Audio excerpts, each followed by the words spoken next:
é o Arena 98 no ar, aqui pela sua Rádio do Bem, com Celso Juarez Roth, é nosso convidado, depois de um longo tempo, a gente pedindo a produção, Celso Roth, enfim, ele está conosco nesta noite aqui no Arena. Tudo bem, Celso Roth? Um prazer recebê-lo aqui no Arena, boa noite. Boa noite, o prazer é meu falar com o pessoal aí de Minas, há quanto tempo, né, cara? Pô, eu sempre fui muito bem tratado em Belo Horizonte, em Minas Gerais, e tenho uma satisfação enorme estar falando com vocês. Vamos lá, vamos ver se a gente consegue falar um pouquinho de futebol. Será que vamos conseguir? Vamos conseguir. Aqui há uma divisão. Eu e o Alê somos fãs do futebol defensivista. O Grício e o Gomide são de um futebol de mais proposição de jogo. Então vai dar uma boa briga aqui. Aliás, ontem nós entrevistamos o Jair Ventura aqui, Celso, e eu disse ao Jair Ventura sobre a questão dos rótulos colocados. Recentemente, batendo um papo com o Lisca, que é um cara que nós respeitamos muito aqui, e o Lisca nos agradece muito, porque nós aqui do programa, são palavras dele, nós aqui do programa, nós ajudamos a retirar o rótulo de doido dele. Muita gente o chamava de Lisca doido, nós aqui nunca chamamos de Lisca doido e sempre enaltecemos muito os bons trabalhos dele. Mas ele ficou com esse rótulo durante um longo tempo. O Jair Ventura, rótulo também de retranqueiro, né? Que é uma palavra muito forte. E você também carrega esse rótulo aí de retranqueiro.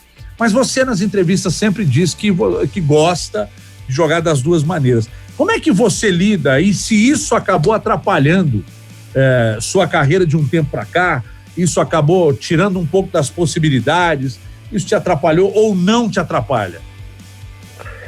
Eu acho que ter convicção não atrapalha nunca, né? Esse é um grande ponto e continuo com essa posição. Eu desde que comecei minha carreira, em 1997, um time considerado grande como o Internacional de Porto Alegre, eu tenho dito que a palavra-chave para tudo que se faz na vida é equilíbrio, né? E agora ela está na moda, como nunca teve, né? Equilíbrio para isso, equilíbrio para aquilo, né? Então, vai aqui essa colocação. O futebol ofensivista é bom, maravilhoso quando tu tens qualidade técnica. Aí é uma beleza. O futebol defensivista é quando tu não tens toda essa qualidade técnica. Então, aí tu te protege e vai tentar conseguir ser ofensivo equilibradamente, sempre pensando nessa situação técnica, né? Então, o que eu sempre fiz com a minha convicção, os meus trabalhos, a minha metodologia foi isso.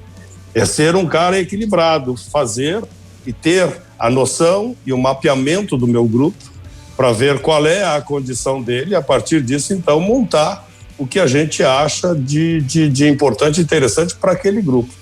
Agora, ser assim ou ser assado fora do treinamento, fora de ser e ter o cargo de treinador, é uma beleza, né? É uma coisa, assim, fantástica. É uma coisa que a gente sempre faz análise depois. Então, eu primo e vou primar sempre por isso. Saber o que a gente tem de potencial na mão, potencial técnico, potencial físico, montar a equipe taticamente em cima dessas duas variáveis importantíssimas e fundamentais para o futebol. Se a gente não tiver isso, aí fica complicado. Montar a coisa, porque eu sou assim, eu sou assado, quem me dera eu trabalhasse na Europa e eu pudesse escolher os meus jogadores e mandar com que o meu clube fosse em qualquer continente e contratasse os melhores jogadores para ter uma seleção na mão. Aí fica fácil ser ofensivista, né? Agora, nós aqui no Brasil trabalhamos com outra realidade. Nós aqui temos a realidade dos clubes, né, que tem o potencial técnico, com algumas exceções, né, em determinados momentos, excelentes, como é o caso agora do Flamengo, como é o caso aí do Palmeiras, que foi um pouquinho tempo atrás, né, como é o caso do Grêmio, que montou uma equipe, o Atlético, quando montou uma equipe qualificadíssima, o Cruzeiro, o próprio Cruzeiro. Então, quando a gente tem esses momentos de qualidade, a gente pode ser ofensivista, né? Por que não? Porque tem qualidade. Agora, num outro momento, nós todos sabemos que trabalhar com as equipes brasileiras, normalmente, o treinador tem que montá-las dentro da realidade do clube. E dentro da realidade do clube, nós sabemos que todos os clubes brasileiros, com uma ou outra exceção, estão passando por dificuldades, principalmente nesse momento. Grícia, Comide e Ale. Boa noite, Vinícius Grício. Muito legal ter você com a gente aqui no Arena 98. Tem um debate que a gente tem bastante já há algum tempo aqui no programa, que é o fato de, no futebol brasileiro, a gente ter uma ciranda de troca de técnicos enorme, mas, na verdade, essa roda gira sempre com os mesmos nomes, né? São poucos técnicos trocando muito de emprego. E a gente teve, há algum tempo atrás, uma reclamação, uma falta de renovação, da dificuldade dos novos treinadores acabarem conseguindo assumir papéis nas equipes grandes. E, em compensação, nesse momento, a gente está vendo muitos técnicos jovens surgindo e alguns técnicos de nome, de peso, com uma grande história no futebol brasileiro, como você, por exemplo, já há algum tempo fora do mercado. O Vanderlei chegou a ficar algum tempo fora do mercado, agora o Filipão já há algum tempo também fora do mercado. Por que você acha que no Brasil, apesar da gente ter muita troca de técnico, a gente tem sempre os mesmos ali, trocando de lugar nas equipes da Série A principalmente? Bom, eu acho o seguinte, eu acho que nós tivemos, assim, alguns problemas pós-Copa do Mundo 2014, tá, Vinícius? Então, pós-Copa do Mundo 2014, onde nós levamos aquele baque, né? Nós sabíamos, todos nós sabíamos, trabalhamos, nós, profissionais de futebol, sabíamos que seria muito difícil o Brasil ganhar a Copa do Mundo de 2014. Mas sempre ficamos com a expectativa que podíamos, né? E podemos, a qualquer momento, ganhar uma Copa do Mundo, pelo potencial técnico que nós temos, mesmo que nós estejamos aí com dificuldades técnicas de formarmos jogadores excepcionais. Isso realmente não está mais acontecendo, e quando acontece é de um tempo para o outro, não é assim anualmente, né? Então, após essa situação, o que aconteceu com o mercado dos treinadores? Aqueles treinadores que estavam sempre girando no mercado sentiram um pouquinho. Aí o que foi? O que os dirigentes procuraram? Bom, os treinadores brasileiros agora, depois da Copa do Mundo, estão passando por dificuldades, e foi usado até o adjetivo de defasados, né? Então, procuraram outras alternativas e vieram os novos. Então, os novos são aqueles que, o que mostrar trabalho e for realmente qualificado, ele vai ficar no mercado. É assim aconteceu comigo, aconteceu com todos os técnicos que estavam girando, como tu disseste, num determinado tempo, né? Agora nós temos aí o momento dos estrangeiros. O Jorge Jesus veio aqui e foi feliz, e que bom que foi feliz, porque o Flamengo está jogando um futebol, ou estava, né, jogando um futebol maravilhoso. Mas nós sabemos que tudo é momento. Os treinadores estão aí, e sabemos que o mercado é para todos. O próprio Vanderlei ficou parado, agora está voltando. Eu devo voltar daqui um pouquinho, tá? Porque tenho essa vontade, tenho ainda uma condição e uma capacidade muito grande, e é questão só de surgir a oportunidade correta.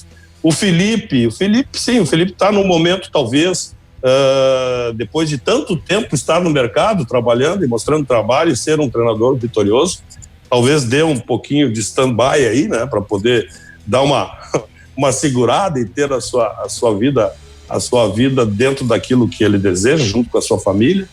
Então, eu acho que nós todos temos um potencial. Os técnicos novos, os técnicos do estrangeiro, nós, treinadores brasileiros, que sempre fomos, eu sempre disse isso, nós nunca procuramos o mercado europeu. Pós-Copa do Mundo, nós procuramos o mercado europeu.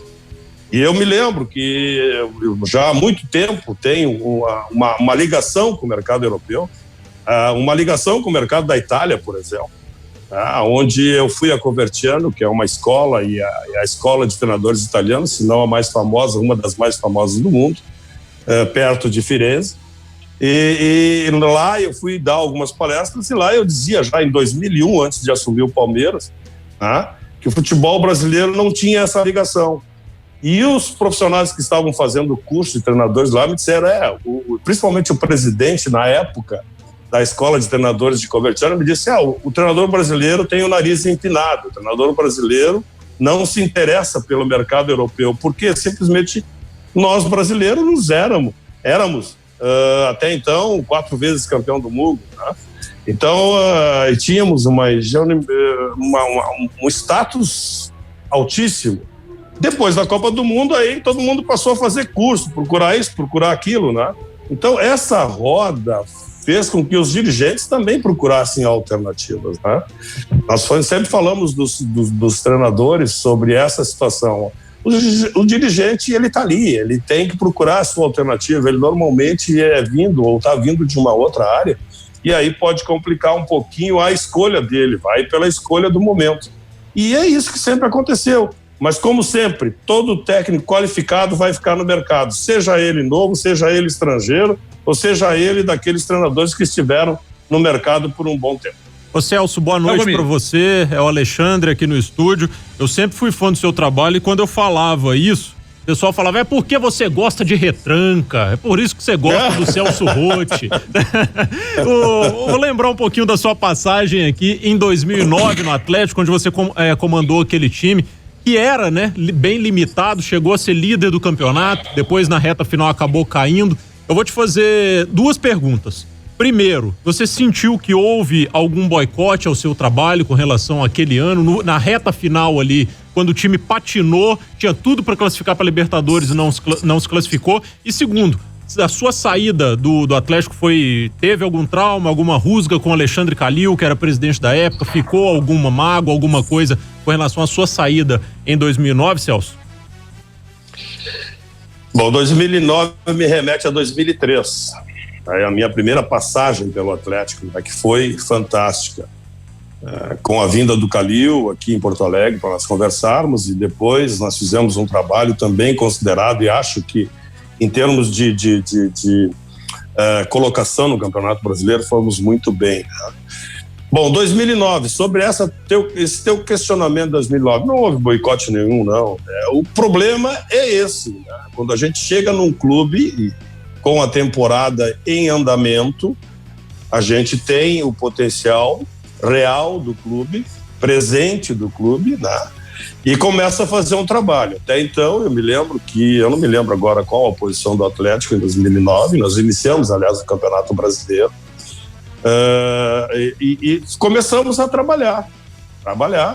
Eu tinha saído do Grêmio e nós tínhamos feito uma análise, e o time começou surpreendentemente a fazer bons jogos e conquistar resultados, coisa que nós todos, naquele momento, por estarmos iniciando um trabalho, não esperávamos, tá? E começamos a lutar pela primeira, pela segunda colocação, pela terceira e tal. Tínhamos um time realmente com algumas limitações, mas tínhamos naquele momento um ataque fantástico, coisa que eu nunca tinha montado sem um centroavante. Nós tínhamos o Diego e o Éder, né? Na frente, dois jogadores rápidos, inteligentes e num momento espetacular, principalmente o Diego, né? O Diego que eu falo é o Tardelli. Então, conseguimos que o Diego fosse artilheiro do Campeonato Brasileiro, né?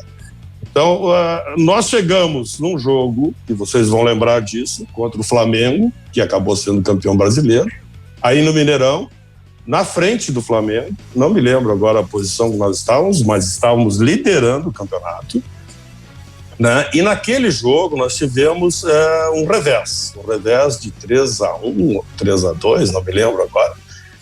Mas o que ficou nítido naquele jogo, e isso não é boicote, isso é a realidade. Naquele jogo nós tivemos algumas falhas coletivas e individuais que fizeram com que o Atlético caísse dentro do seu patamar, tá? E quando isso acontece, o que vai? Vai que nós tínhamos mais 5 jogos e, infelizmente, o Atlético, que vinha fazendo uma campanha espetacular até então, acima daquilo que todo mundo esperava, entrou dentro da sua realidade. E aí todos os 5 jogos eram jogos difíceis. E nós acabamos perdendo, por incrível que pareça, os 5 jogos finais daquele ano, tá? Por quê? Porque os jogadores sentiram que tinham feito coisas além da capacidade deles. E aí fica muito difícil a gente conseguir colocar a coisa no seu lugar. Então não houve boicote, não, foi simplesmente uma situação que aconteceu de nós voltarmos, infelizmente, para dentro da nossa realidade. E quanto à minha saída em 2009, eu não tive e não tenho nenhum problema com o Alexandre. Aliás, nós temos um respeito um pelo outro muito grande. Como eu disse no início da minha resposta, o Alexandre veio a Porto Alegre me contratar em 2003 E ele era, naquela época, eu não me lembro agora, o presidente do Atlético era o Ricardo Guimarães, e acho que o Alexandre era o presidente do conselho. Era o diretor de futebol. Depois, quando eu voltei para o Atlético, então o presidente do Atlético era o Alexandre. Então, eu tenho que agradecer muito ao Alexandre pelas oportunidades que ele me deu de trabalhar no Atlético, um time grande e espetacular, um clube fantástico como é o Atlético, e sempre fui muito bem tratado pela torcida, obviamente. Sempre temos nos reveses aquelas coisas, né, de alguma manifestação aqui e ali, mas nas vitórias e no geral, muito bem tratado no Atlético, e tenho saudades do Atlético Mineiro. Poti, boa noite, é o Léo Gomide, prazer em conversar contigo, né? Boa noite. Prazer é meu. Prazer. Se nós pegarmos aí dos últimos 5 campeões brasileiros, né, na era dos pontos corridos, obviamente, 3, eles não começaram a competição dirigindo o clube que no final ali acabou se tornando o campeão ou do início do Campeonato Brasileiro ou do início do ano. O futebol brasileiro, em muitos momentos, ele tem uma particularidade de que situações de improviso de um presidente, de um diretor, acaba dando certo, e meio que isso vai virando um modus operandi, né? Por exemplo, é claro que tem todo o mérito do Jorge Jesus ter ganho não só o Brasileiro, mas a Libertadores com o Flamengo no ano passado. Mas o Flamengo, ele não se planejou para ser campeão brasileiro com o Jorge Jesus, né? Ele começou o ano para tentar tudo com o Abel Braga. A ficha 1 era o Abel Braga, mas acabou sendo campeão com o Jorge Jesus. É óbvio, repetindo, que ele tem mérito, né? Por exemplo, o Filipão foi campeão com o Palmeiras no ano retrasado, mas quem começou o campeonato foi o Roger. O Palmeiras não se planejou para ser campeão brasileiro com o Filipão. Essa cultura do improviso, você acha que é um dos grandes problemas para vocês, treinadores, né? Porque acaba dando certo e aí o dirigente, ele acaba obtendo um discurso de que ele fez certo, mas na verdade ele começou lá errado, talvez, no início do ano. Pois é. Veja como o futebol é espetacular por essas situações, né? Improviso. O que significa o improviso? Improviso significa falta de convicção. Mudança. Vamos mudar porque não está dando certo. Não tem convicção naquilo que fez no início da temporada. Entendeu? Isso é o improviso. E acaba dando certo. E aí acaba se tornando um chavão. Né? Que, infelizmente, para nós, treinadores brasileiros, é uma coisa muito complicada lidar com isso. Né? Não era só o Abel, a ficha 1 do Flamengo, era Abel e Renato. Tinha ficha 1, ficha 2. Eu não sei quem era quem. Não era o Jorge Jesus. Aliás, o Jorge Jesus, quando assumiu o Flamengo, eu recebi ligações de Portugal, né, me pedindo explicações ou pedindo a minha opinião sobre o que ia acontecer com o Flamengo, com o Jorge Jesus, porque o Jorge Jesus, até então, naquele momento em Portugal, estava com muitas dificuldades. Né? Ele teve muitas e tem, agora talvez menos, né? Certamente menos, né? Pelo reconhecimento do título brasileiro e da Libertadores. Então, essas coisas são assim, o futebol é um momento, é um improviso, e, infelizmente, o dirigente, ele não tem, quando ele contrata alguém, ele pode ter a convicção naquele momento, mas ele não tem convicção para a sequência.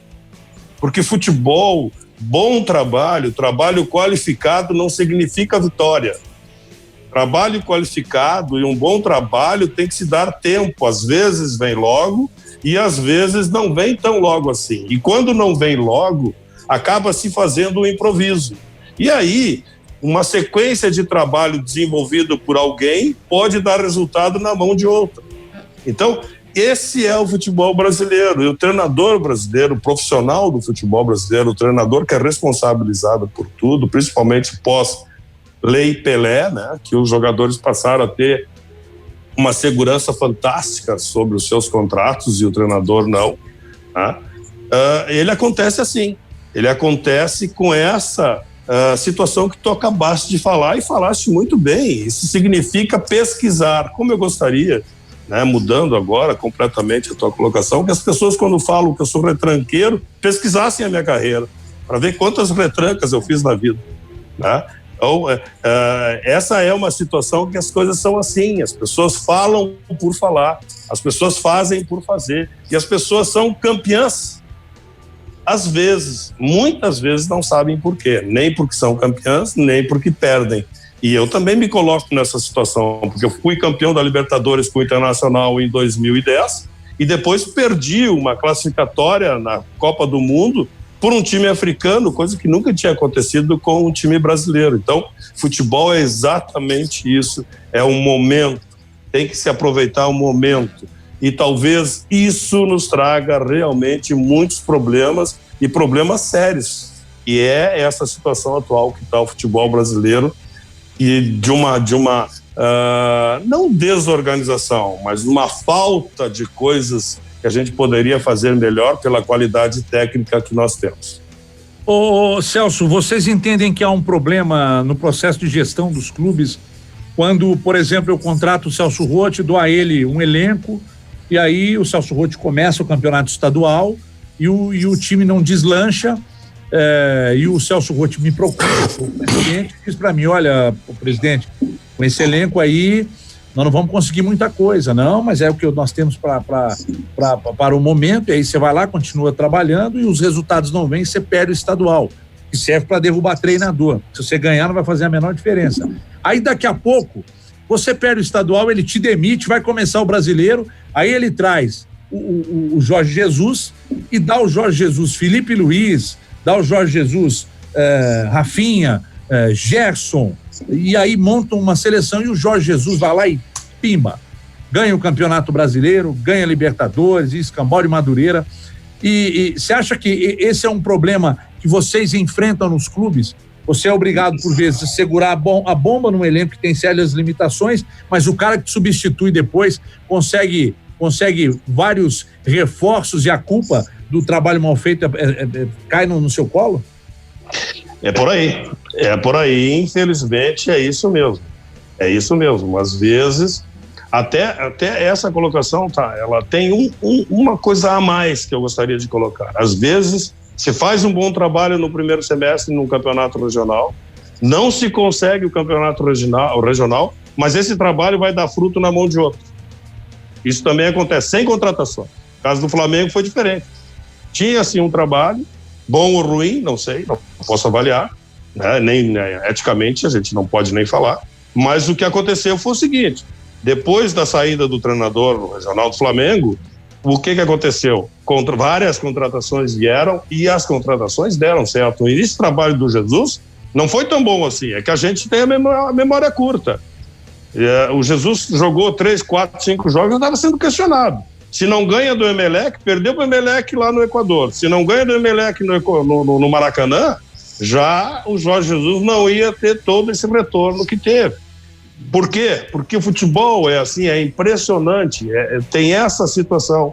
Às vezes a derrota faz com que quem tem tempo, para quem é dado tempo, faz com que se reverta um quadro completamente que estava de uma situação para outra. O caso do Flamengo. Não foi o Jorge Jesus só, o Jorge Jesus teve o seu trabalho, mas foram os jogadores que sentiram que eles tinham que dar retorno. Se tu pegares aí uma declaração do Everton Ribeiro, ele vai dizer, foi depois do jogo do Equador no Maracanã, a gente se juntou e aí a gente resolveu. Então aí começou a dar tudo certo. Como se o trabalho do Jorge Jesus, até então, por 2 meses no máximo, fosse totalmente diferente do trabalho que vinha sendo feito. Então, são essas coisas que fazem do futebol, isso que nós estamos fazendo aqui, discutindo essas coisas, colocando na mesa, falando sobre isso, né?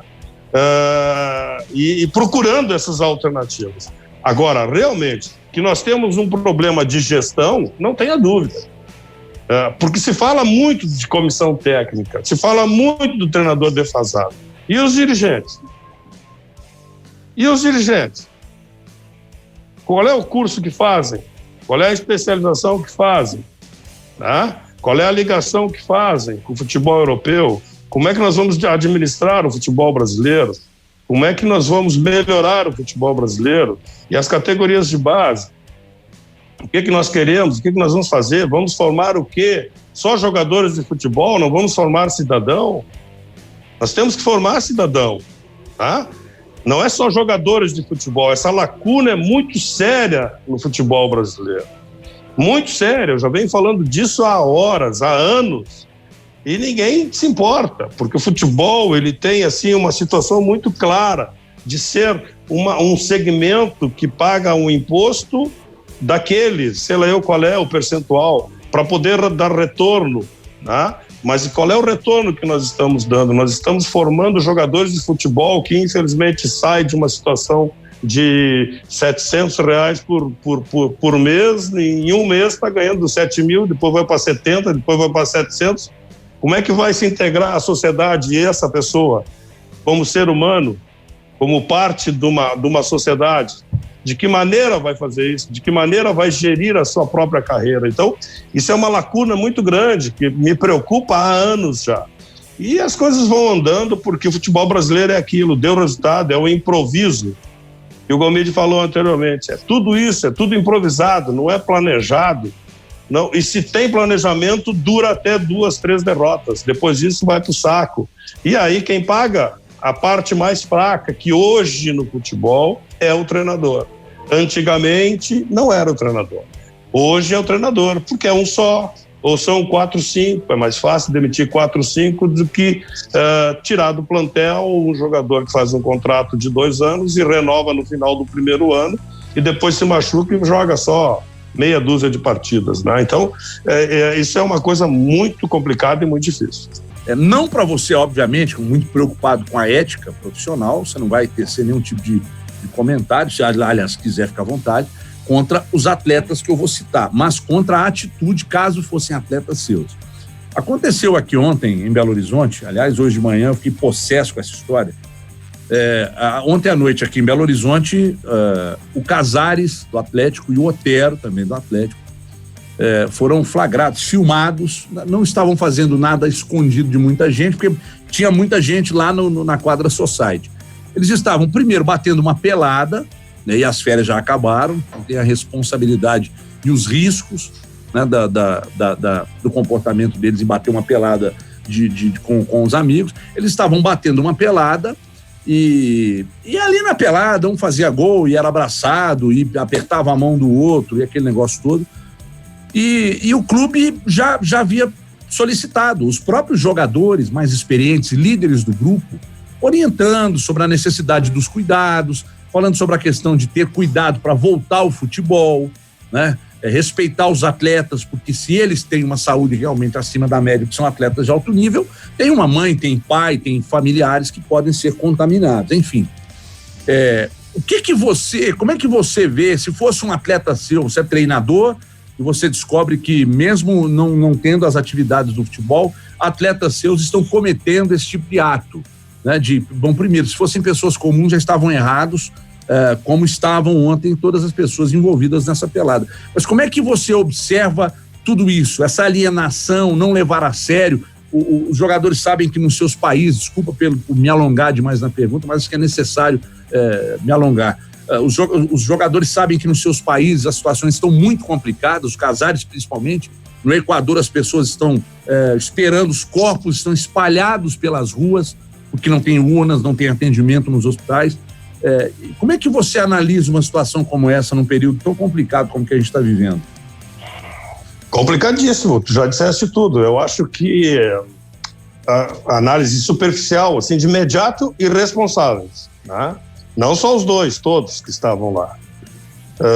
O jogador de futebol prima por dizer praticamente na sua vida profissional, dizer que o jogador tem que ser profissional, que o clube tem que ser profissional, que as pessoas têm que ser profissionais. Aí na primeira situação, os jogadores acabam sendo flagrados numa situação antiprofissional, né?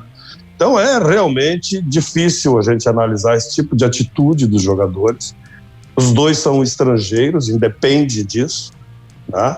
Mas é realmente uma coisa completamente absurda, completamente absurda. Faltou aí profissionalismo, faltou responsabilidade com o clube, né? Com as orientações do clube, com os seus colegas, com os torcedores, com todos, com a sociedade em si. Eu acho que os jogadores têm que repensar esse tipo de coisa. Mesmo que todos nós estejamos ansiosos, tá? Mesmo que todos nós queiramos que essa pandemia passe logo para que nós, principalmente nós do futebol, possamos exercer a nossa função, que é dar a alegria a todo esse povo, né? E essa torcida imensa do Atlético, mas não só do Atlético, a todos os torcedores do futebol. Então eu acho que foi um ato irresponsável, acho que eles têm que pensar realmente no que eles fizeram, e não é pedir desculpa, né? Porque qualquer coisa hoje em dia a gente pede desculpa. Eu acho que eles têm que serem... deve ser tomada uma atitude por parte do Atlético, né? Porque eles são funcionários do Atlético, e eles têm que repensar essa atitude infeliz que eles tiveram, juntamente com outras pessoas, de desacreditar nesse momento de uma situação pandêmica que nós estamos vivendo. Foi um ato infeliz por parte deles. Grice Gomide Ali. Aliás, boa noite a todos, antes de mais nada, né? Boa noite ao Celso Ruth, muito legal ter boa noite. Obrigado. Ruth, vou fazer a pergunta que eu queria ter feito para você ontem e acabou terminando o programa. Tu falaste em 4, né? 8 perguntas, então? Poxa. Pois é, exatamente. 8. Tava com uma na cabeça. Vou tentar ser mais sucinto. Isso, para responder mais. Ruth, em algumas das respostas da nossa conversa de ontem, né? A gente falou um pouco a respeito de planejamento, de convicção. E quando o Alexandre te perguntou a respeito do Atlético, você citou, por exemplo, o seu trabalho no Atlético em 2003, que eu também particularmente acho que foi talvez até melhor do que o de 2009, apagado em determinado momento, por conta da campanha maravilhosa que fez o Cruzeiro. A gente sabe como é que essas coisas funcionam num futebol polarizado como o de Belo Horizonte. Posso interromper? Pode, claro. Desculpa, mas realmente essas coisas elas estão paralelas. Tu está falando de 2003, o Cruzeiro que ganhou 3 campeonatos seguidos. E depois de 2009, onde o Atlético fez uma campanha fantástica. E o Cruzeiro também não estava tão bem assim, mas também não estava mal, né? Por favor, siga, desculpa. Não, exatamente. E eu já percebi ao longo da sua carreira, isso aconteceu algumas vezes, acho que 2009 é um grande exemplo disso, talvez, de pegar um time que no início do campeonato você olhava para ele e se alguém falasse só esse time vai brigar pelo título, ninguém acreditava, ninguém apostava R$1. E aí de repente esse time começa a brigar pelo título e aí de repente não ganhar o título parece que foi um grande fracasso. Isso acontece muito no futebol brasileiro, acho que a gente tem uma grande dificuldade de encontrar as expectativas reais dos times para o campeonato. É aquele papo de que o campeonato brasileiro tem 20 times que podem ser campeões, que a gente sabe que não é uma verdade. Você acha que isso é um grande problema, principalmente do dirigente, a incapacidade de inclusive, de comunicar ao torcedor qual é a real pretensão do time, qual é a condição do time antes de começar o campeonato e aí depois acabar tendo que fazer aquelas mudanças que a gente citou ontem que acontecem no meio do caminho? Eu não vou citar nem Atlético nem Cruzeiro, porque essa história de 2003 é muito parecida com a história do Cruzeiro de 2012, onde eu trabalhei no Cruzeiro, né? Cruzeiro que recém tinha terminado o Campeonato Brasileiro e feito um clássico, tinha que ganhar o clássico e acabou ganhando de 5 ou 6, não me lembro. E eu fui contratado no ano seguinte para que o Cruzeiro não passasse o mesmo problema no Campeonato Brasileiro do ano de 2012. Nós começamos com um discurso e no meio do caminho o time estava tão bem, o discurso foi completamente mudado, né? Não sei se vocês lembram disso. Então, eu vou falar de uma forma geral. Isso tem acontecido geralmente em todos os clubes. Eu só posso falar de mim, é óbvio, e que eu tenho trabalhado. A gente começa com uma situação muito clara, né? Seja início de temporada ou quando a gente entra numa equipe já com a temporada em andamento. Bom, a nossa realidade é essa, vamos fazer esse planejamento, vamos conversar vamos passar para o torcedor esse tipo de situação, a realidade do nosso time, que nós estamos disputando um campeonato para nos mantermos e fazermos uma campanha mediana para que no próximo ano possamos então fazer alguma coisa melhor. Tá bom, a coisa começa, o time começa a dar certo, as coisas começam a funcionar e aquele time que estava lá para fazer uma campanha mediana, no meio de tabela, começa a liderar o campeonato, começa a brigar pelas primeiras posições, vagas na Libertadores, e coisas assim. O discurso muda completamente. E aí é a luta do treinador para manter as coisas nos seus devidos lugares, dentro daquele planejamento que foi feito, para que a gente mantenha os pés no chão. E, infelizmente, isso não acontece. Por quê? Porque é o ser humano, porque é a paixão, porque o futebol é assim, porque as pessoas que administram o futebol são apaixonadas, elas são absolutamente de momento. No momento elas acham uma coisa, depois acham outra.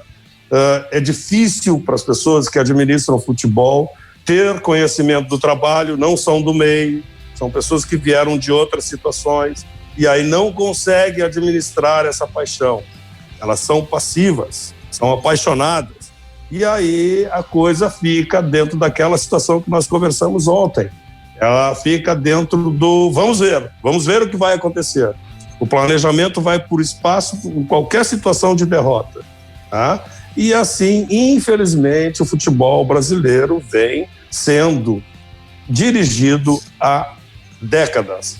É uma pena, é simplesmente uma coisa que escapa do nosso controle, nós treinadores, tá? E que nós temos que lidar com essa paixão e com esse, não é desequilíbrio, né? Mas é esse momento que a gente não consegue controlar.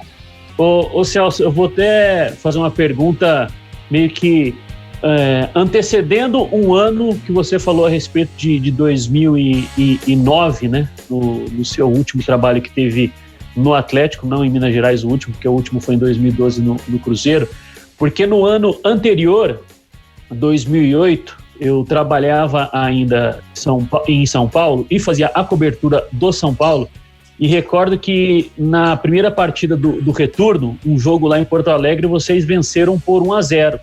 E aí o Grêmio se manteve na liderança, abriu 11 pontos de vantagem pro São Paulo, que se eu não me engano era o 13º colocado, mas aí eles ficaram 18 partidas invicto e conseguiram ser campeão com 3 pontos a mais com relação ao Grêmio. 2? 2 pontos. É porque eu me recordo que à época, né, o São Paulo era o bicampeão da competição e o Grêmio tinha entrado no Brasileiro também sem essa expectativa de que poderia brigar pelo título, né? E que, entre aspas, fez uma campanha acima do esperado, né? É algo que é comum na sua carreira, entra nessa questão de expectativa e realidade dos times, mas eu queria saber se, em termos de futebol praticado, se você considera aquele Grêmio de 2008 um dos seus melhores trabalhos. Foi pela qualidade dos jogadores que nós tínhamos, né? E foi pela circunstância de ter começado o Campeonato Brasileiro quase que demitido, né? Nós fomos jogar o jogo contra o São Paulo em São Paulo, o primeiro jogo do Campeonato Brasileiro de 2008.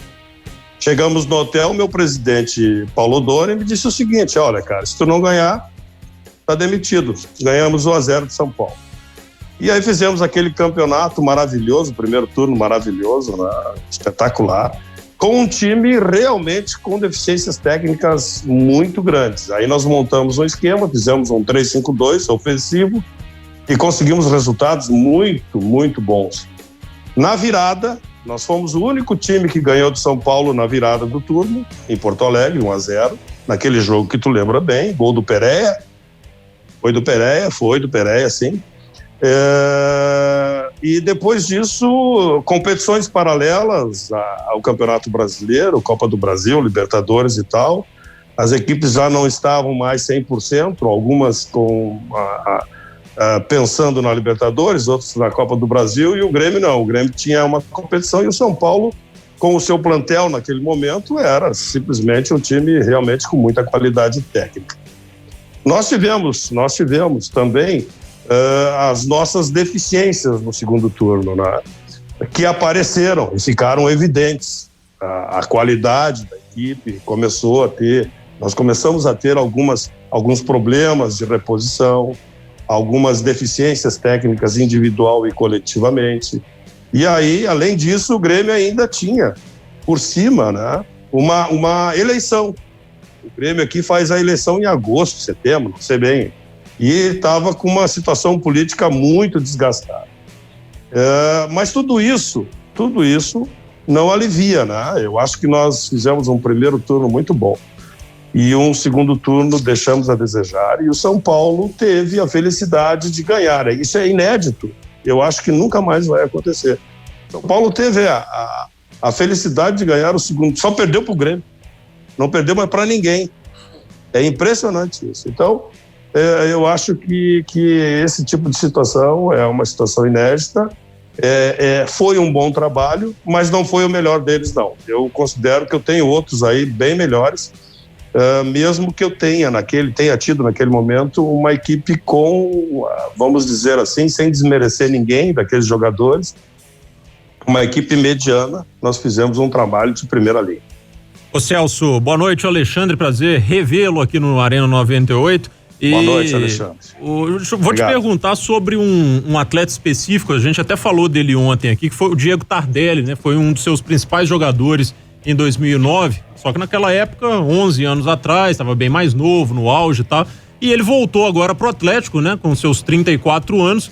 E o que você tem a falar do Diego Tardelli, como que ele pode ser utilizado, né, pelo Sampaoli hoje nesse time do Atlético? Você acha que pode ser exigido o Tardelli, né, a mesma capacidade ali de fazer lado de campo? Você utilizaria ele como hoje nesse time do Atlético? Utilizaria ele mais como um centroavante fixo? Qual seria a expectativa hoje para esse retorno do Diego Tardelli ao time do Atlético? Falar do Tardelli é falar de uma pessoa que eu admiro muito e gosto demais, né? Eu tenho uma relação com ele muito boa.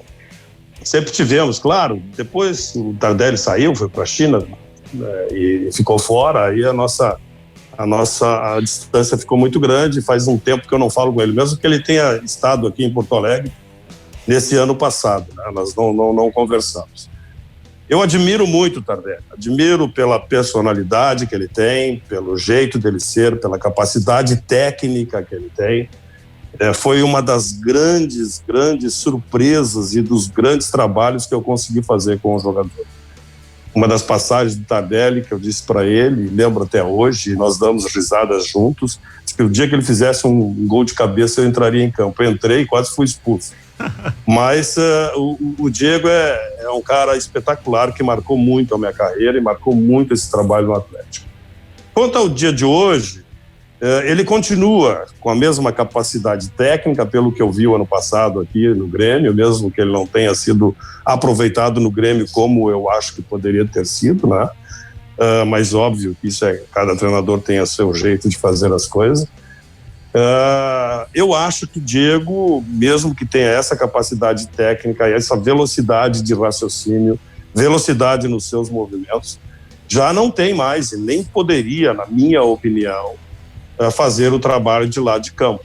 É porque ele sofreria um desgaste muito grande. Eu acho que o Sampaoli tem uma capacidade, uma inteligência e vai perceber isso e vai utilizá-lo por dentro, que eu acho que é onde ele pode desenvolver e um trabalho fantástico e ajudar muito o Atlético a retomar o seu caminho aí de vitórias.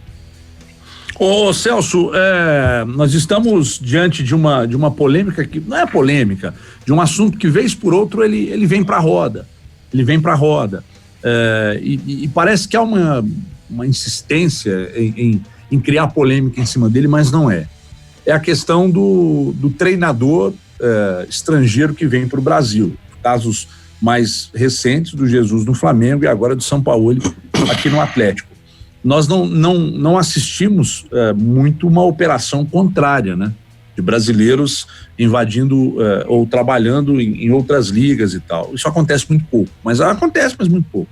Como é que você observa o que é feito, o que eles trazem, se há algum tipo de benefício realmente no trabalho desses profissionais aqui dentro?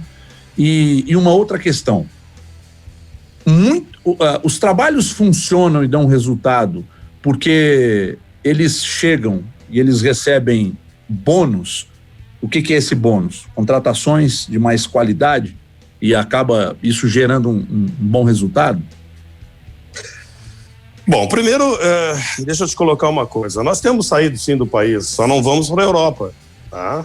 Que é um centro, é o maior centro do futebol, tirando aqui a América do Sul, né? Se equipara, pelo poder econômico, é o maior centro do futebol no planeta, né? Então nós não vamos para a Europa porque não trabalhamos esse mercado, porque não procuramos esse mercado, porque nós achávamos até 2014, como eu falei ontem, que nós éramos os donos da verdade, no sentido assim de sermos considerados os melhores profissionais da área. Depois de 2014, então, caímos no descrédito total, aí procuramos esse mercado, tá? Mas nós saímos para a Ásia, muito para a Ásia. Eu, por exemplo, comecei minha carreira na Ásia, como treinador sub-20 da equipe principal do Luiz Felipe Scolari, né? No Kuwait. Então, de lá eu vim trabalhar no Brasil e trabalhei em várias equipes pequenas do interior aqui do estado e fora dele. Então, eu acho que nós saímos sim, só não saímos para esse centro maior, por falta de trabalho, por falta de nos preocuparmos em irmos e nos habilitarmos a ir para lá, a ter uma outra língua, porque nós falamos o português, né? Poderíamos ter falado ou aprender a falar o espanhol ou o inglês, que é a língua universal, continua sendo a língua universal, para podermos estar nesse mercado, e não fizemos isso. Então esse é o primeiro ponto. Quanto à vinda desses treinadores para cá, eu acho que é interessante. Eu acho que, como nós fomos para alguns lugares, esses treinadores que estão vindo, tá, são casos bem diferentes, na minha opinião. O Jorge Jesus, eu conheço já há muito tempo, tá? Como ele veio, quando eu falei ontem, quando ele veio para cá, eu fui entrevistado pela imprensa de Portugal a respeito da situação dele, se ele iria realmente fazer um bom trabalho e como seria a evolução do trabalho dele aqui. Ele é muito polêmico, né? É polêmico porque é exigente, é polêmico porque é convicto, é polêmico porque exige dos jogadores, coisa que hoje não está tão na moda, porque hoje os jogadores têm uma força muito grande. Então, é óbvio que quando esse treinador específico, Jorge Jesus, veio, ele ganhou jogadores, e esses jogadores deram certo. Quando não dá certo, é a mesma coisa para todos nós. Quanto ao Sampaoli, aí vai uma situação diferente, né? O Sampaoli mudou o Santos dos meninos da Vila, não sei se vocês concordam comigo, e transformou o Santos num time mais guerreiro, com uma média de idade mais alta, diferente, não era mais aquele Santos dos meninos com o drible fácil, com uma plástica de jogo melhor, não. Ele organizou o Santos, jogou muitas vezes no 3-5-2, né? Jogou no 4-2-3-1, e fez vários esquemas, mudando inclusive de jogo para jogo, e conseguiu fazer uma boa campanha. Só que o Sampaoli está no Brasil, trabalhou todo o ano passado no Brasil e não chegou em nenhuma final de competição. Tá? E é dado a ele um crédito fantástico. Tá? Então, eu acho que tomara que vá bem agora no Atlético e consiga recuperar o Atlético no sentido de ganhar competições.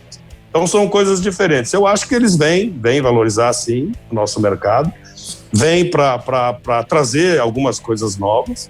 E como nós levamos para toda a parte, menos para a Europa, mas também para a Europa, com o Felipe, com o Vanderlei, né, levamos algumas coisas novas, eles vêm aqui para acrescentar, é isso que eu espero. Agora, quanto à grande polêmica de vir treinador de fora, o que se falou muito é a situação de virem para o Brasil e serem aceitos aqui, e nós, quando vamos para o mercado europeu, não somos aceitos lá porque dizem que nós não temos habilitação para trabalhar no mercado europeu. Então, essa foi a situação. Essa situação legal é que ainda não está bem, bem colocada, tá? Então, eu acho que nós temos que providenciar, através da CBF, através do curso que está sendo feito agora pela Academy, né? CBF Academy, está aí dando cursos aos treinadores, que eu sou a favor. Eu já tenho a licença Pro, porque já tenho 60 anos e tenho serviços prestados, eu, Luiz Felipe Scolari, o Abel, esse pessoal que está acima da faixa dos 60 anos, então nós já temos a licença mais alta, né? Mas esse pessoal novo que está chegando está fazendo. Então eu acho que isso é muito importante, isso tem que ser aceito lá fora também. É só essa troca. Agora, quanto à vinda para cá, tecnicamente falando, eu acho que é saudável, sim, porque nós todos, a todo momento, nós todos, seres humanos, nós temos coisas a aprender a todo momento e a todo instante. Ô, Roth, até aproveitando um pouco dessa resposta, eu confesso que já ouvi de diferentes pessoas, tanto de colegas da imprensa, quanto de pessoas pelos clubes aos quais você passou, Atlético e Cruzeiro principalmente, confesso que mais até de gente dentro do Atlético, muitos elogios ao seu trabalho de campo, falando, cara, o Celso Roth ali no dia a dia, no treino, é um cara que eu vi poucos chegar a esse nível, eu vi pouco treino de tanta qualidade como o Celso Roth. A gente sabe que o futebol mudou muito de 10, 15, 20 anos para cá, e que o treino também mudou muito, né? Hoje o treino ele é muito mais curto, muito mais intenso, ele mudou bastante a forma como o treino para o jogo ele acontece. Queria que você falasse um pouco, aproveitando essa questão da CBF, né? Vocês, os treinadores mais antigos, já tiveram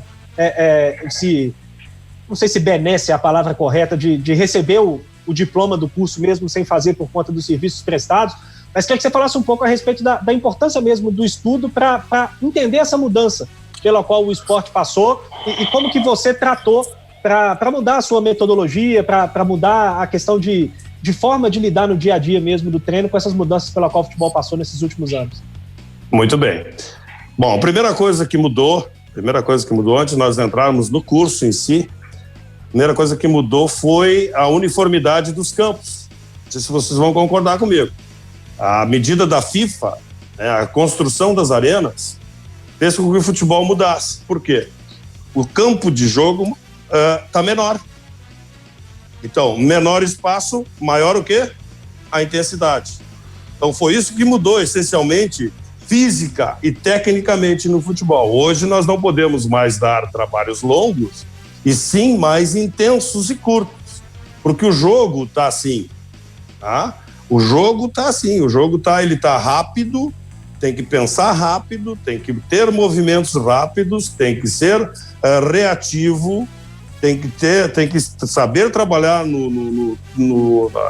na linha alta, na linha média, no terço alto, no terço defensivo, né? Tudo isso que são palavras agora usadas nesse novo curso que está sendo dado na CBF, mas que a gente já conhece há muito tempo, a marcação-pressão, meia-pressão e no próprio campo, né? Atrás da linha do meio do campo. Então, se mudou um pouquinho a terminologia por causa dos cursos, mas o futebol em si não mudou. Mudou basicamente isso, mudou a intensidade do futebol. O futebol está mais intenso, está mais corrido, está mais rápido. Consequentemente, para a gente poder ter um ritmo bom na partida, tem que ter um treinamento diferente. E foi isso que mudou. Agora, junto a isso, paralelo a isso, o que mudou foi um paradigma social. Hoje, nós, com o evento internet, como nós estamos falando aqui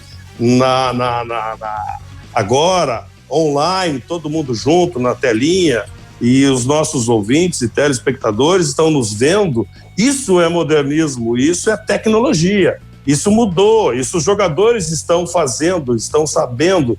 Então, hoje em dia, aquela firmeza, aquele comando, aquela coisa não autoritária, mas de um comando forte já não se usa mais. Hoje em dia, o futebol, além de ter mudado a sua intensidade, hoje em dia o paradigma social também mudou, a metodologia do treinador também mudou. O treinador hoje é um gestor de vários técnicos, tá? Ele administra vários técnicos trabalham para ele poder fazer a melhor escolha. E os jogadores, a mecânica da metodologia também mudou. Por quê? Porque hoje não é o mando que funciona. Hoje o que funciona é a conquista. É a conquista através do... Exatamente, o convencimento.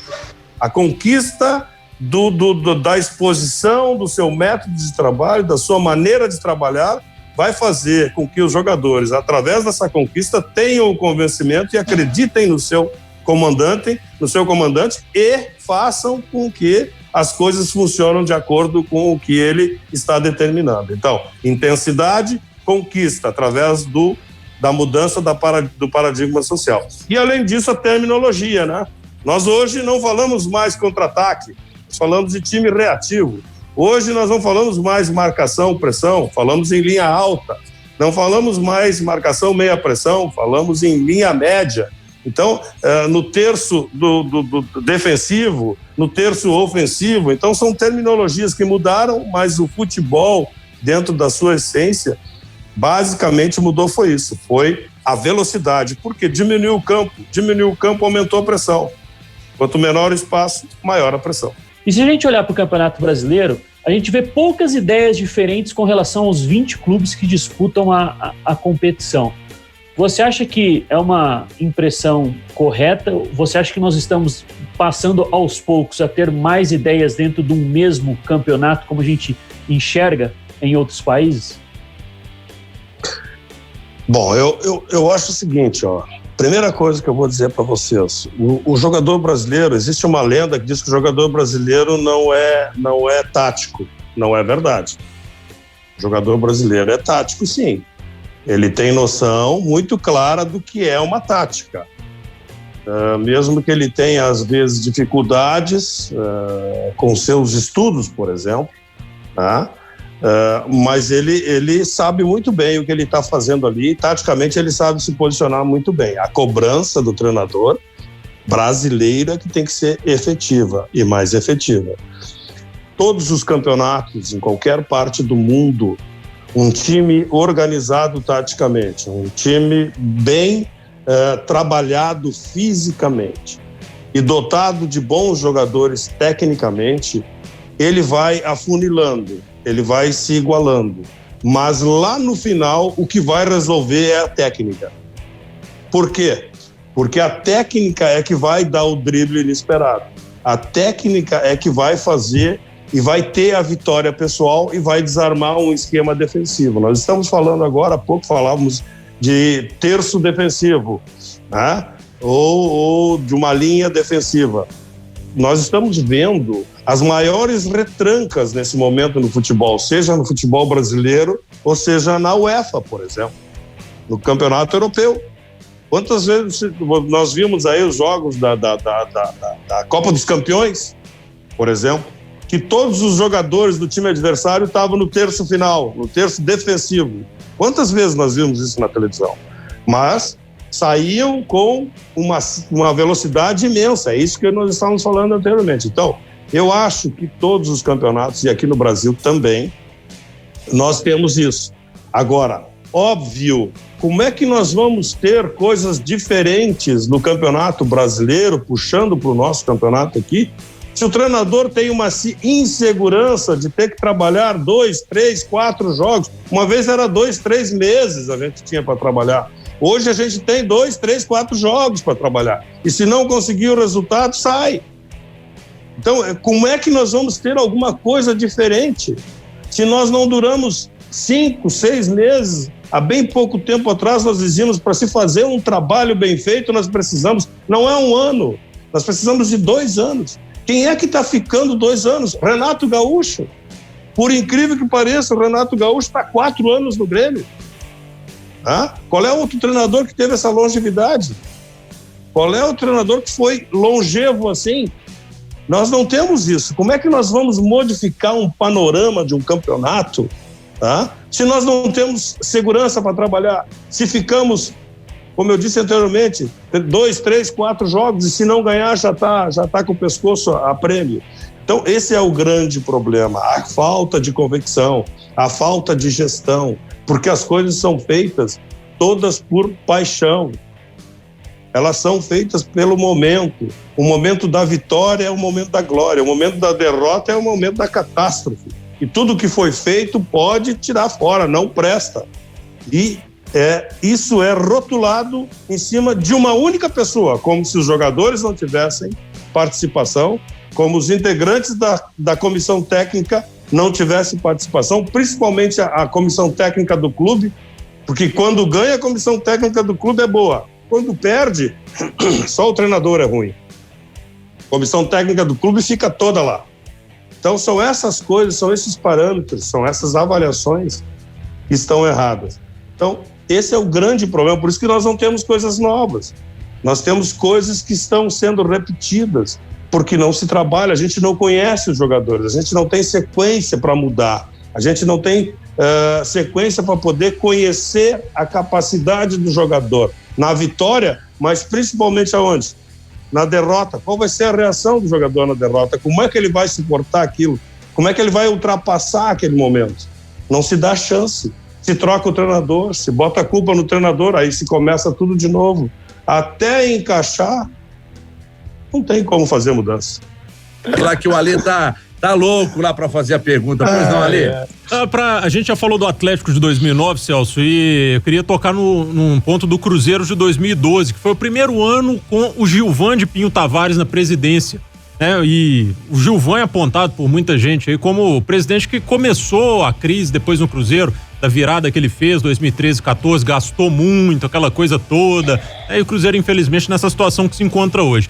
Como que era a sua relação com o Gilvan naquele primeiro ano?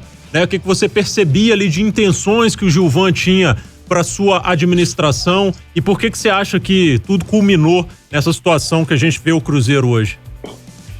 Bom, o que eu posso falar é das intenções e do que pensava o presidente do Cruzeiro. É muito complicado para mim, é muito difícil falar. O que eu posso falar é o que nós conversamos, né? Porque eu fiz o Campeonato Brasileiro de 2012 com o Cruzeiro vindo de 2011, jogando o último jogo clássico para não cair, e conseguiu a vitória, conseguiu uma goleada. Então eu fui contratado com essas palavras da direção do Cruzeiro, obviamente com o presidente comandando isso. Bom, o nosso trabalho aqui esse ano é fazermos um bom trabalho, para que não passemos mais o que nós passamos no ano passado, as dificuldades que nós tivemos, e chegar na última rodada brigando para não cair. Então, vamos fazer um trabalho de manutenção na primeira divisão, para depois, então, já naquele momento o Cruzeiro tinha dificuldades financeiras, para depois, então, organizarmos o Cruzeiro para que o Cruzeiro voltasse a ser o Cruzeiro que sempre foi, almejando sempre os títulos e grandes competições. E aí aconteceu aquilo, né? Nós começamos a trabalhar, começamos a organizar o time do Cruzeiro com muita dificuldade, e começamos o campeonato e conseguimos resultados importantes, muito importantes. E estávamos sempre ali brigando pelas primeiras posições.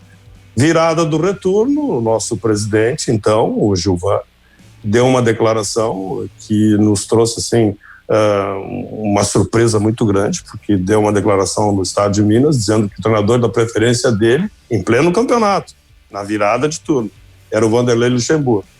Aí vieram me entrevistar, eu disse, bom, o presidente pode tudo, né? Pode tudo, pode falar tudo.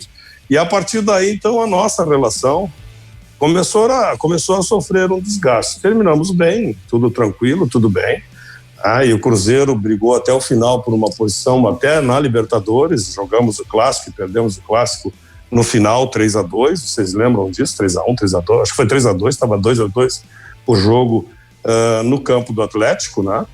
E no campo do Atlético, não. Foi? Isso, lá no final, o gol do Ronaldo. Eu tenho muita sorte, eu sempre enfrento equipes com os meus adversários. Os meus maiores adversários sempre estão com equipes fantásticas, né? Então, e as pessoas não consideram isso. Mas tudo bem, deixa para lá. A partir da declaração, então, do presidente, nós começamos a ter um desgaste, terminamos o ano bem, mas o desgaste foi enorme, né? Porque nós vínhamos fazendo um trabalho direcionado para que o Cruzeiro se mantivesse, aí conseguimos coisas melhores, maiores, com possibilidades até de Libertadores na última rodada. Se nós ganhássemos o Clássico ou empatássemos, nós tínhamos chance de chegar na Libertadores conforme os resultados. Se ganhasse, tinha chance natural. E aí acabamos perdendo no final, e aí eu já estava saindo do Cruzeiro. Então, é mais uma colocação que nem foi aquela pergunta anterior. A gente faz trabalho, combina uma coisa, planeja, mas o planejamento, conforme a situação, conforme vai, muda completamente daquilo que foi tratado. Muito bem.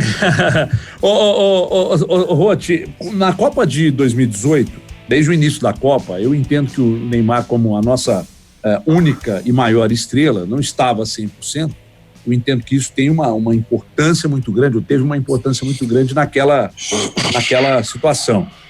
Mas uma coisa me incomodou muito, eu acho que a gente chegou até a tratar isso aqui no programa, na oportunidade, que era a questão que me incomodava demais, que era a questão física. Eu achava que o Brasil perdia na questão física para as outras seleções. Eu achava, era uma visão minha, e não quer dizer que eu tenha razão, que eu queria até que você me falasse a sua visão sobre isso. O Brasil chegava sempre atrasado, o Brasil perdia todas as divididas, as seleções corriam mais do que o Brasil. Você acha que teve essa influência também, principalmente contra a Bélgica? No primeiro tempo, então, nem se fala. Eu não acho que foi só falta de organização. O Brasil, no segundo tempo, conseguiu botar a bola no chão e jogar, mas fisicamente nós perdemos, para mim, em praticamente todos os jogos. A gente saiu atrás. O que você pensa sobre isso, naquela oportunidade? O que eu penso sobre isso? Vamos lá, vamos com cuidado. Primeiro, acho que tu tem razão. Segundo, não é a seleção de 2018 não. Eu acho que as anteriores, que são praticamente as mesmas, com algumas mudanças também. E eu falo aqui não só de preparação física, eu falo de biotipo físico. Nós temos que ter algumas coisas assim, são fundamentais, tá? No futebol, e essas coisas não mudam. Se nós pegarmos o Liverpool, que é o time da moda hoje na Copa dos Campeões, nós vamos ver que o Liverpool tem um goleiro alto, além de ser muito bom, 2 zagueiros altos. Bom, aí é preferência individual. 2 zagueiros altos e um volante, ou os 2 volantes altos. Não necessariamente um atacante alto, mas se tiver melhor. Não sei se vocês estão entendendo o biotipo físico. Eu estou falando do biotipo físico, em primeiro lugar. E nós fomos em 2018 para a terceira Copa, mais ou menos com o mesmo biotipo físico. Jogadores baixos, jogadores leves e jogadores, inclusive, em funções que precisa um pouco mais de altura, com uma deficiência de altura. Esse é o primeiro ponto. Consequentemente, isso faz com que a tua colocação esteja absolutamente correta. Se não tiver uma preparação com esse tipo de biotipo, se não tiver uma preparação física apuradíssima, não vai ganhar mesmo, porque é uma situação absolutamente lógica, tá? Não vai ganhar, e eu concordo plenamente contigo. Eu acho que na Copa, especificamente de 2018, nós tivemos esse tipo de problema, sim, além do biotipo físico. Rod, você acha que passa por aí um domínio europeu, inclusive, nas últimas Copas? Porque a gente sempre teve na Europa o jogo mais forte taticamente, né? E talvez até mentalmente também. E aí eles se uniram por conta da globalização com o biotipo, principalmente o africano, né? A seleção francesa, por exemplo, é uma seleção que tem muito ali do continente africano, em termos de força física, em termos de altura, de velocidade. Você acha que passa por aí esse domínio do futebol europeu nas últimas Copas? Eu acho que não. Também passa por aí, não é só por aí, é isso que eu quero dizer, não é nesse sentido, tá? Eu acho que nós temos que juntar todas as coisas. Eu acho que a qualidade física, o biotipo físico é importantíssimo. Em primeiro lugar, sempre vem a técnica, pelo amor de Deus, não vão confundir as coisas. Daqui a pouquinho vai ter gente dizendo, ele é a favor só dos brutamonte, só gosta dos caras altos, não sei o quê. Não é isso que eu estou falando. Eu acho que tem posições que elas exigem um biotipo físico melhor, tá? Se a gente conseguir juntar, e é isso que a Europa faz. Essa é a diferença nossa aqui, que trabalhamos com o que temos. Na Europa se trabalha com o que eles compram, tá? E quando eles compram, tu pode ter certeza que eles dão uma olhada no biotipo físico, sim, para cada posição. Porque se eu posso ter o cara que é bom tecnicamente, com boa altura e com boa condição física, por que eu vou escolher o outro? Então são essas coisas que nós estamos deixando para trás no futebol brasileiro. Quando se fala do Neymar, o Neymar era e tinha uma boa situação física, hoje em dia já está com problema. É a segunda Copa que ele vai com problema. Ou acontece alguma coisa com ele durante a Copa, ou ele chega na Copa, como foi falado aqui anteriormente, chega na Copa com problema, não está 100% fisicamente. E a gente não pode depender do Neymar só. Nós temos que ter as nossas escolhas, é que nós temos que rever. As nossas escolhas nos clubes, o que nós estamos fazendo nos clubes e, consequentemente, na seleção brasileira, é que nós temos que rever. Tecnicamente, eu digo e afirmo para vocês, nós ainda somos os melhores, tecnicamente. Mas no sentido de escolhas de biotipo físico, nós deixamos para trás. O europeu não deixa isso para trás, pode ter certeza. Dá uma olhada nas seleções europeias para ver como é que elas são com o seu biotipo físico, por exemplo. Nós olhamos um jogo da seleção brasileira contra qualquer seleção europeia, parece nítido a diferença do biotipo físico que existe entre as seleções. Então, isso faz com que nós tenhamos dificuldades na preparação física e, consequentemente, ganhar os jogos e chegarmos a mais um título mundial. Oi, Gomes. Uma perguntinha, né, Gomes? Então vai, emenda daí. Falou muito a respeito da rotatividade. Você é rápido. Rotatividade aí dos técnicos, né? De não terem tempo. Antes era 3 meses, agora são 5, 6 jogos e se não der certo, já é demitido. Ano passado foi colocado em votação, né? Ter um limite de técnicos por clube no Campeonato Brasileiro. Você seria a favor? Claro, óbvio, não tem dúvida. Desde que os dirigentes soubessem escolher e fizessem escolhas bem feitas. É o que falta. Né? Porque a gente sempre fala aqui sobre os critérios adotados no momento de se contratar. Né? Então, por exemplo, estava lá o Mano Menezes no Cruzeiro, depois eles trouxeram o Rogério Ceni, aí depois trouxeram o Abel. Quer dizer, eu não sei se a ordem foi exatamente essa, não me lembro, mas acho que sim. Quer dizer, uma coisa que traz o nome, né? Não traz a característica. Não, parece que não adotou-se naquela oportunidade um critério para, nós precisamos de um treinador assim assado, vamos lá buscar, enfim. Agora sim, Roth, te agradecer mais uma vez, sempre um prazer muito grande te ouvir, muito legal ter te recebido aqui, espaço sempre aberto, que você tenha, mesmo com todas essas dificuldades que estamos passando, uma temporada muito legal, tomara que isso aconteça, vamos torcer para que aconteça. Muito obrigado. E a maneira que você trata, a maneira que você fala do futebol é uma maneira de fácil entendimento. Por isso, a gente teve o cuidado de te convidar hoje para esse papo seguir e foi muito legal, foi gratificante, muito bacana mesmo. Obrigado.